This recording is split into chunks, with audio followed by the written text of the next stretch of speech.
एक छोटा सा बच्चा बेन अपने दादा से एक ऐसे रहस्यमयी खजाने की दास्तान सुन रहा था जिसके बारे में दुनिया में शायद ही कोई जानता था। पर क्या वाकई ये खजाना सच में मौजूद था या बस एक झूठ जिसने उसके परिवार को पागल बना दिया था? अब सालों बाद वही बच्चा बड़ा हो चुका है। बेन अब उस खजाने को खोजने के मिशन पर है। अपने दोस्त रायली की मदद से बेन एक पुराने जहाज की खोज में निकलता है। वो जहाज जिसका नाम उसके दादा ने कभी एक नोट पर लिखा था। बर्फ की मोटी चादर के नीचे वो जहाज छुपा है, जैसे किसी ने उसे छुपाया हो।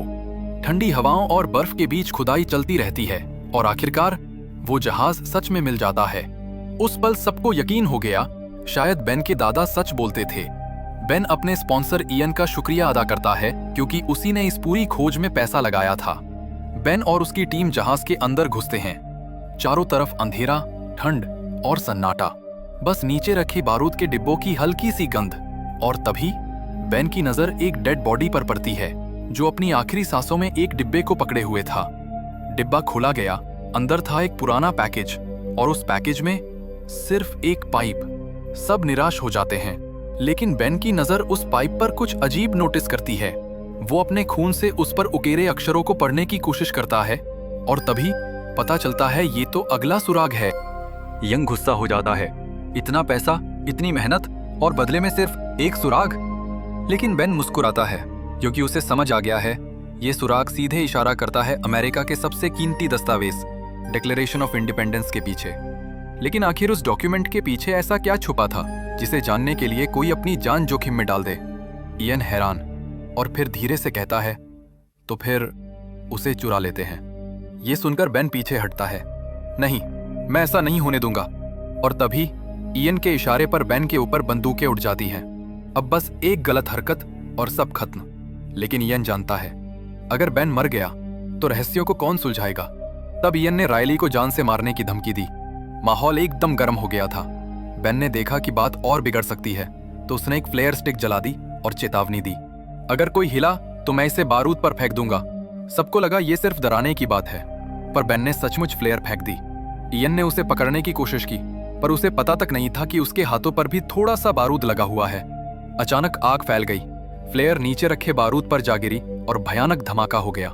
इयन और उसके साथी पहले ही भाग निकले, पर बेन और रायली को वहीं जहाज के अंदर कैद कर गए। मौत जैसे माहौल के बीच बेन ने एक गुप्त दरवाजा देखा।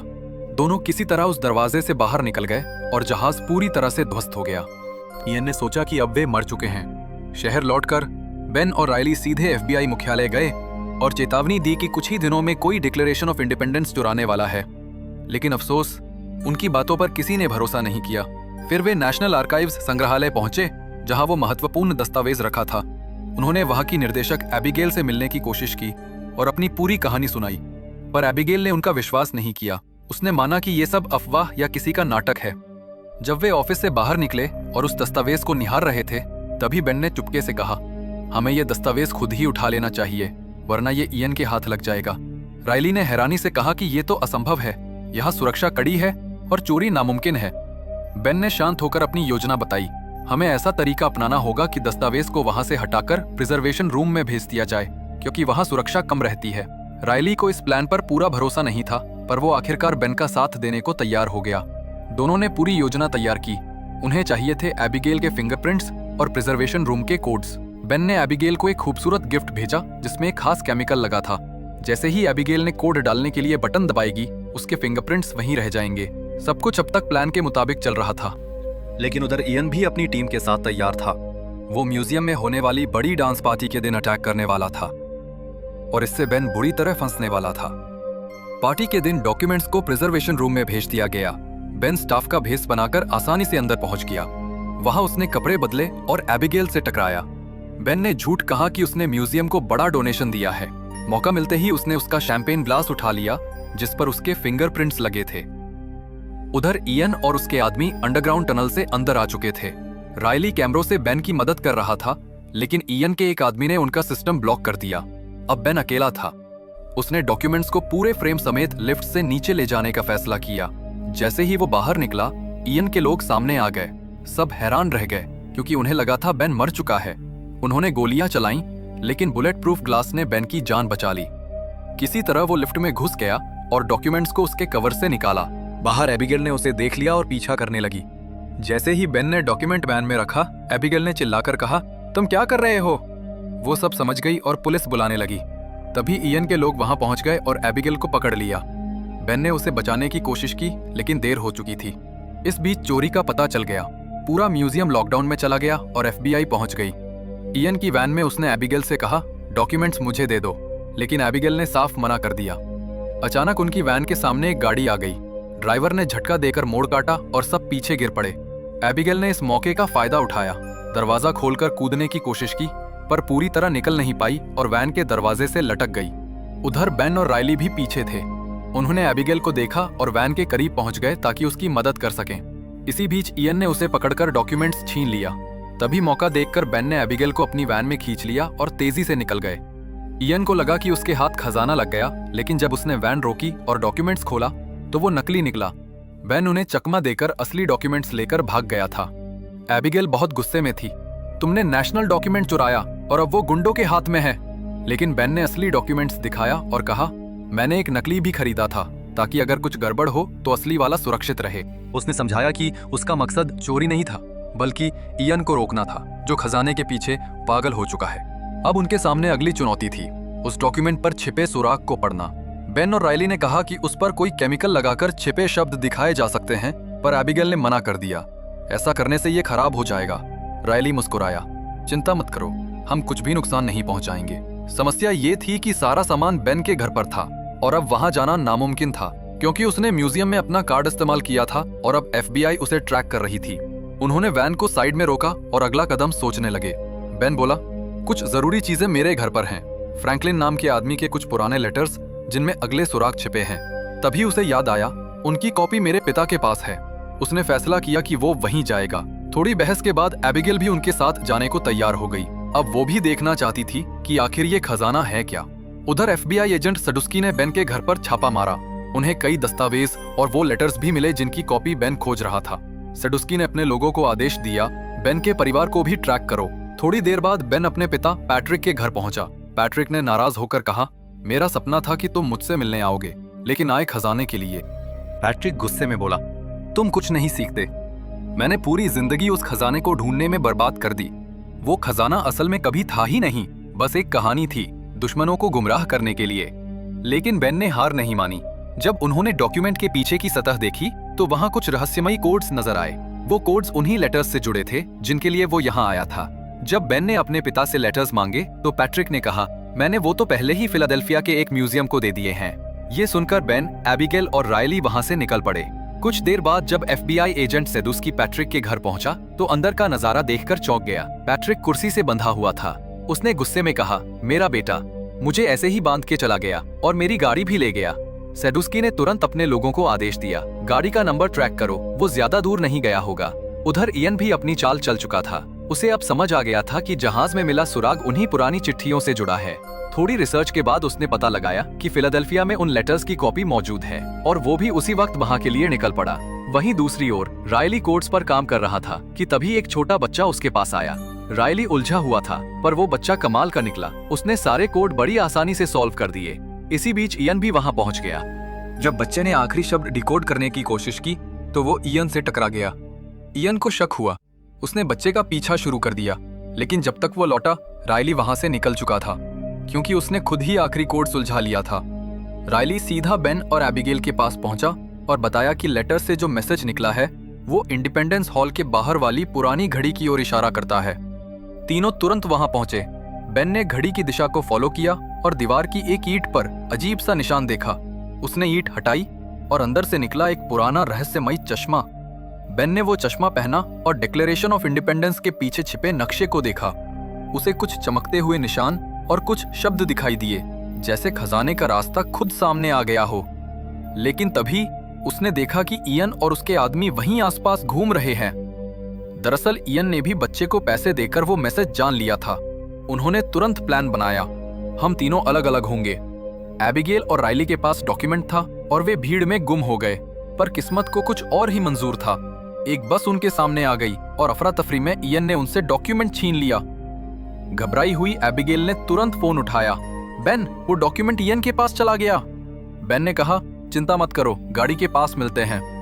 लेकिन तभी सब कुछ उलट गया।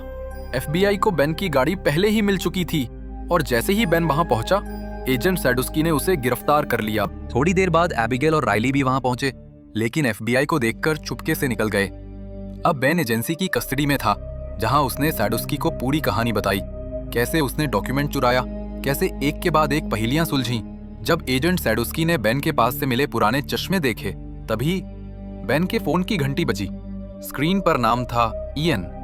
FBI ने तुरंत कहा, स्पीकर ऑन करो, और फिर स्पीकर पर गूंजती इयन की आवाज, बेन, वो चश्मा लेकर एक पब्लिक जगह पर आओ। अगर FBI को कुछ भी बताया तो तुम्हारे दोस्तों को जिंदा नहीं छोड़ूंगा। कमरे में सन्नाटा छा गया। FBI को अब इयन जैसे अपराधी को पकड़ने का सही मौका मिल गया था। उन्होंने प्लान बनाया। बेन जाएगा, लेकिन हर तरफ हमारे आदमी तैनात होंगे। बेन तय वक्त पर उस जगह पहुंचा, पर जो हुआ वो किसी ने सोचा भी नहीं था। अचानक इयन के लोग वहां आ धमके, गोलियां चली और बेन को उठा ले गए। रास्ते में फोन बजा। एबिगेल थी। उसने बताया कि उसने इयन से डील की थी ताकि बेन को छुड़ा सके, लेकिन अब बदले में बेन को उसे खजाने तक ले जाना होगा। जब बेन और इयन आमने सामने आए तो इयन ने वो डिक्लेरेशन डॉक्यूमेंट और वही पुरानी पाइप लौटा दी, वही पाइप जो जहाज में मिली थी। लेकिन अब उसने मांग रखी, अगला क्लू बताओ। बेन ने कहा, मुझे कुछ नहीं पता। इयन मुस्कुराया और सामने पैट्रिक को खींच लाया। अब पता चलेगा। बेन मजबूर था। उसने बताया कि मैप में दिखा निशान दरअसल एक पुराने चर्च का सिंबल है। कुछ ही देर में वो सब उस चर्च तक पहुंच गए। बेन ने चश्मा पहना और मैप देखा। इस बार कुछ अजीब सा नाम लिखा दिखा। सब उलझन में थे। फिर समझ आया, ये तो चर्च के नीचे कब्रिस्तान जैसी जगह की तरफ इशारा है। इयन ने तुरंत सबको नीचे उतरने का हुक्म दिया। पैट्रिक ने कहा, इतने सालों से कोई आया नहीं, ये सीढ़ियां टूट सकती हैं। लेकिन इयन ने किसी की नहीं सुनी। जैसे ही सब नीचे उतरने लगे, एक जोरदार आवाज गूंजी। लकड़ी की सीढ़ियां टूट गईं और एक साथी नीचे गिरकर वहीं मारा गया। बाकी सब जान बचाने के लिए झटपट लिफ्ट पर कूद गए। लिफ्ट नीचे पहुंची और एक पुराने वीरान कमरे में रुक गई। लेकिन क्या ये रास्ता सच में खजाने तक ले जाएगा या सबको हमेशा के लिए वहीं दफना देगा? इयन ने बंदूक तानते हुए कहा, अब बताओ खजाना कहाँ है? बेन ने घबराहट में कहा, मुझे नहीं पता। तभी पैट्रिक ने कहा, अगला सुराग इस लालटेन में छिपा है। ऐसी ही एक बॉस्टन की चर्च में भी है।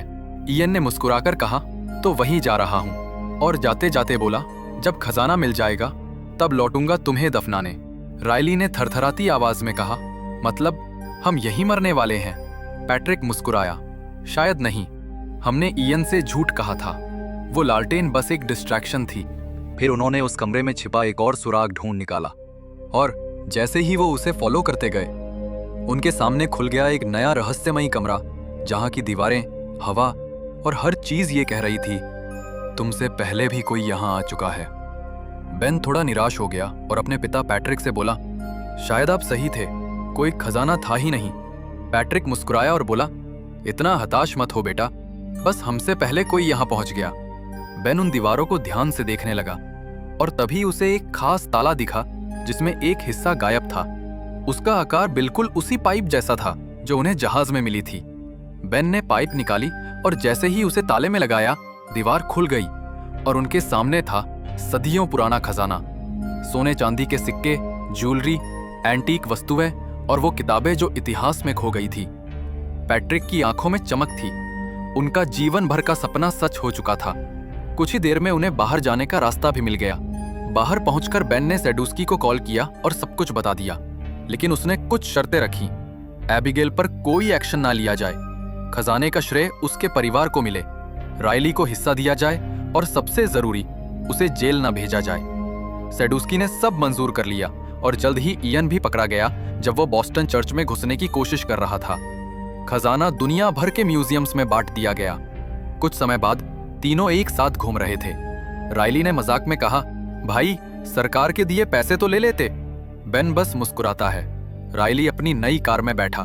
साफ था कि उसे भी बढ़िया इनाम मिला था।